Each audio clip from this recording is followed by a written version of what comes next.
Valentine sa inyo.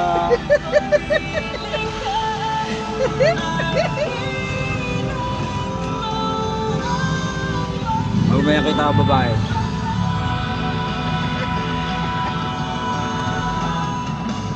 Alam mo ba?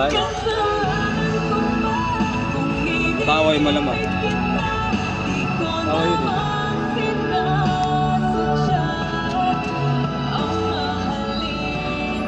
Liwanag tayo dyan.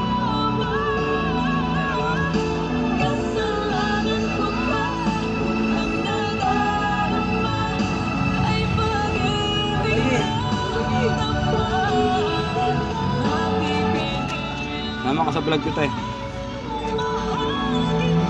Kabati tayo na ano, mga babae. Valentine. Nag-painted ginamit mo. Alam mo tayo peted pin. Peted pin ka ba? Naulo ka rin.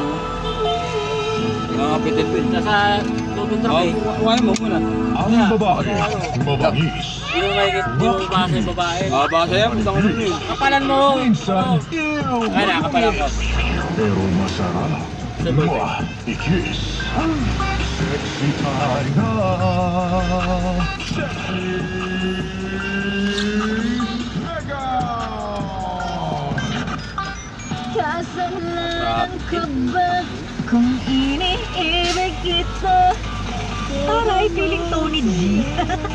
O diba? Totoo naman, kasalanan ko ba kung iniibig kita? Happy Valentine sa inyo, mga guys, mga girl. Ganyan talaga. Kapag ka totoong nagmamahal ka, minsan hindi mo naman alam na parang biglang magugulat ka na lang talaga na parang hala, mahal ko Nandiyan na mo pala smile. siya. Tawa ka- Sabi tawa ka nila, muna. Ang pag-ibig daw ay parang ulan. Hindi mo Ngiti ka alam muna bago kung kailan babagsak, kung kailan darating. Di ba? Kaya minsan kapag ka umuulan kung kailan, wala kang dalang payong kasi it's unexpected. And yung mga pag-ibig na ganyan, yung unexpected, bigla ka na lang na-fall, in love ka na pala sa kanya. Yan yung pinakamasayang klase ng pag-ibig. Lalong-lalo na kapag ka na-in love ka sa kaibigan mo. Siyempre, ito yung mga klase po ng pag-ibig na na-in love ka, dapat na-in love din siya sa'yo Kasi kapag ikaw lang yung na-in love at siya, wala. Ay, ayan, nako. Heartache na naman po tayo niyan. Pero, ay, yung alam mo yun, yung ganda ng klase ng pag-ibig, yung unexpected. Ang sarap, di ba? I-celebrate po natin yung iba't ibang klase ng pag-ibig ngayong araw ng Valentine's Day. Pag-ibig para sa, of course, sa ating mga significant other, sa ating mga partner. Pag-ibig para sa ating pamilya. Kasama yan. Pag-ibig para sa mga tropa, mga kaibigang lagi nandyan para sa'yo. Pag-ibig, pwedeng para sa mga fur babies natin. Alam nyo, minsan, kapag ka nalulungkot ka, tingin ka sa aso mo. Kasi sa aso, dyan mo makikita yung unconditional love dahil ang aso.